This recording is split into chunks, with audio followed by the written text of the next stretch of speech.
నమస్తే, welcome to Suman TV. నేను మీ జాహ్నవి. ప్రస్తుతం అంతా ఉన్నారు life coach, motivational speaker, family counsellor, spiritual healer, tarot card reader, Vedic nutritionist మన వనజ రామిశెట్టి యొక్క.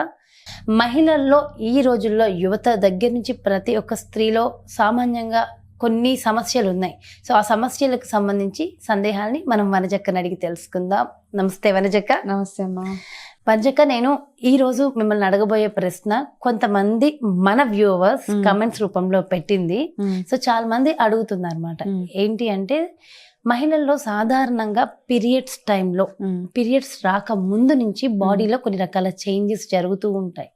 ముఖ్యంగా బ్రెస్ట్ దగ్గర కొంచెం గడ్డల్లాగా రావడం కానీ ఇలాంటివి ఉంటాయి కదా. దానివల్ల చాలా మంది బ్రెస్ట్ క్యాన్సర్ అని భయపడుతున్నారు. సో ప్రతి ఒక్కళ్ళలో కామన్ గా ఇది ఉంటుందంటారా? అసలు దాన్ని మనం ఏమైనా బ్రెస్ట్ క్యాన్సర్ గా ఏమైనా తీసుకోవాలని అంటారా? అసలు దానికి ఏమైనా రెమెడీస్ ఉంటాయా? అది కామనా కాదా? ఇలాంటి ఎన్నో సందేహాలు ఉన్నాయక్క. దాని గురించి మీరు ఎక్స్ప్లెయిన్ చేయండి. ఫస్ట్ ఆఫ్ ఆల్ దీన్ని ఏమంటారంటే, నువ్వు ఇప్పుడు నన్ను అడిగిన సిండ్రోమ్ని బ్రెస్ట్లో ఇలాగ కొన్ని లంప్స్ లాగా రావడం ఫైబ్రోసిస్టిక్ బ్రెస్ట్ అంటారు. అంటే చిన్న చిన్న ఫైబ్రాయిడ్స్ లాగా బ్రెస్ట్లో ఉండడాన్ని ఇది.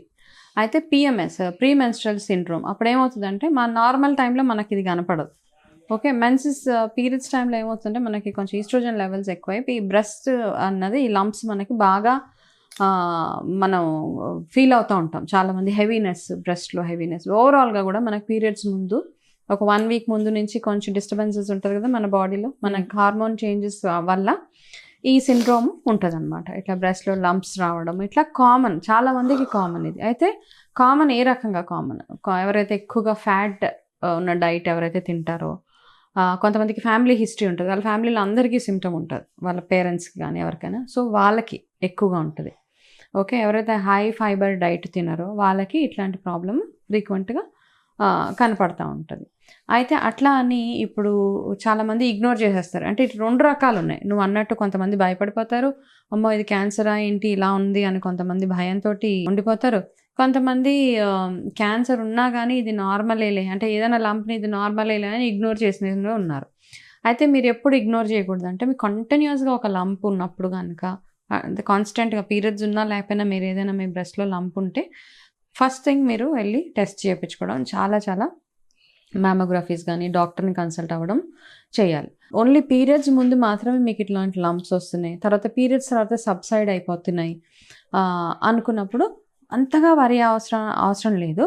కానీ ఒక ఏజ్ దాటిన తర్వాత, 35-40 ఇయర్స్ దాటిన తర్వాత రెగ్యులర్ స్క్రీనింగ్స్ చేయించుకోవడం మీ బ్రెస్ట్కి చాలా అవసరం. అయితే జనరల్ గా పీరియడ్స్ అయితే ప్రతి ఒక్కరికి కామన్ అని అంటారు. అంటే అది టీనేజ్ స్టార్టింగ్ చిన్న ఒక 13-14 ఇయర్స్ నుంచి కూడా కామన్ గా ఉంటుందా ఎవరికైనా?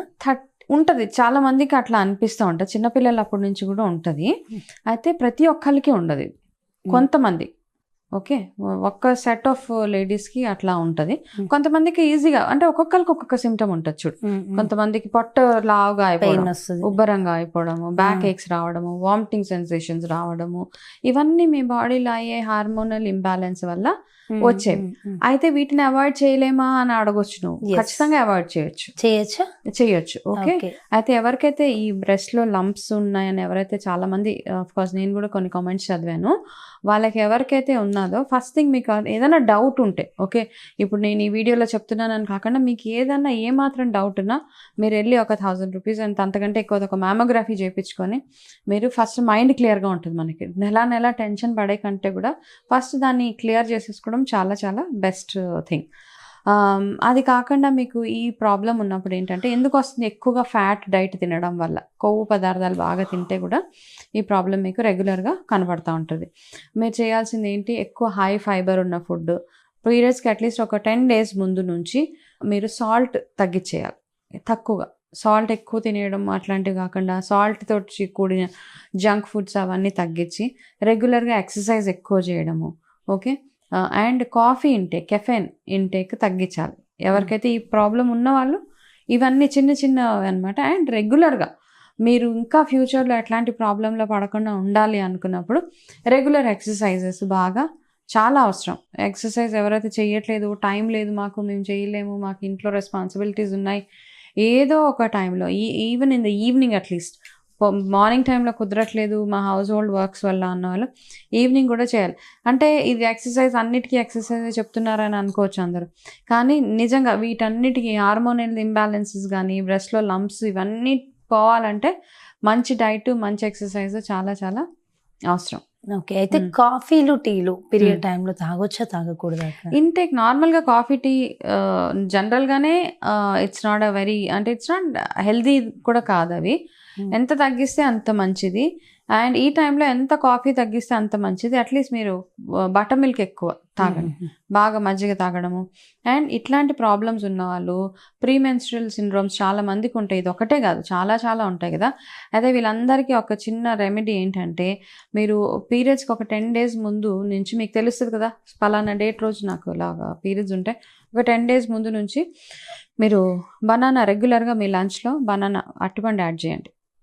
ఓకే, అండ్ నిజంగా దీనివల్ల చాలా చాలా మిరాకిల్స్. యాక్చువల్గా చాలా మందికి నేను సజెస్ట్ చేశాను, పీసీఓడి ఉన్న పిల్లలకి ఉన్న వాళ్ళకి ఇది అంటే ఆఫ్టర్ లంచ్ తినాలా?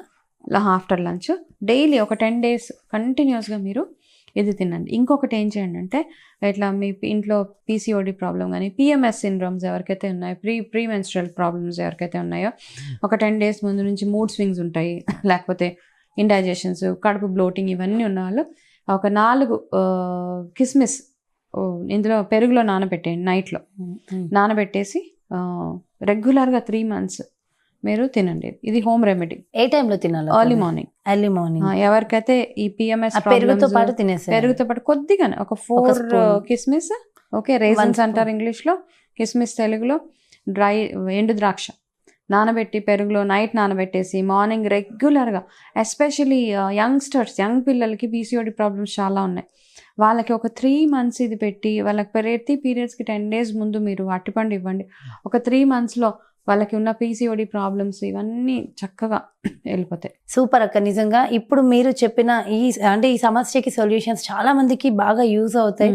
ఇప్పుడు ఉన్న ఈ పరిస్థితుల్లో అనుమానాలు కూడా ఎక్కువైపోయినాయి కదా. టెన్షన్ పడకండి, ఏదున్నా కానీ ఓకే, ఒకవేళ లంప్స్ వచ్చినాయి అయ్యో భయపడిపోయి చెప్పకపోవడం ఇంట్లో ఇవన్నీ కూడా ఉన్నాయి. అసలు టెన్షన్ పడకుండా దానికి కావాల్సిన జాగ్రత్తలు తీసుకుంటూ హై ఫైబర్ డైట్, లో ఫ్యాట్ డైట్, తక్కువ సాల్ట్స్, రెగ్యులర్ ఎక్సర్సైజ్, ఎక్కువ వాటర్ ఇంటేక్, మంచి నిద్ర, ఇవన్నీ చేసి నేను చెప్పిన ఈ చిన్న చిన్న హోమ్ రెమెడీస్ చేస్తే ఖచ్చితంగా ఒక 2-3 monthsలో మీరు డెఫినెట్గా మంచి రిజల్ట్ చూస్తారు. ఓకే, సూపర్ వనజక్క, చాలా చక్కగా ఎక్స్ప్లెయిన్ చేశారు. Thank you so much. నమస్తే. సో చూసారు కదండి, మరి మహిళల్లో అతి ఎక్కువగా ఉన్నటువంటి సమస్య పీరియడ్స్కి ముందు వచ్చే చిన్న చిన్న ప్రాబ్లమ్స్, చిన్న చిన్న పెయిన్స్, మరి వాటిని ఎలా మనం కన్సిడర్ చేయాలి, ఇలాంటి ఎన్నో అంశాలకి వనజక్క ఎంతో క్యూట్గా చాలా సింపుల్గా సొల్యూషన్స్తో సహా ఎక్స్ప్లెయిన్ చేసేసారు కదా. మరి బ్యూటిఫుల్ వీడియోస్తో మళ్ళీ మీ ముందుకు వచ్చేస్తా. అదేవిధంగా మీకు కూడా ఏమైనా ఈ డౌట్ ఉంది, సో దీనికి కనుక వీడియో చేస్తే బాగుంటుంది, వనజక్కతో ఏదైనా ఇన్ఫర్మేషన్ తెలుసుకోవాలనుకుంటే కింద కమెంట్స్ రూపంలో మీరు మెన్షన్ చేస్తే డెఫినెట్గా దానికి సంబంధించి కూడా వీడియో చేస్తాం. సో అదేవిధంగా వనజక్కకు సంబంధించి న్యూట్రిషన్ పరంగా కానీ లేదంటే టారో కార్డ్స్ పరంగా కానీ వనజక్క అపాయింట్మెంట్ తీసుకోవాలనుకుంటే కింద స్క్రోల్ అవుతున్న నెంబర్స్కి కాంటాక్ట్ అవ్వండి. నమస్కారం.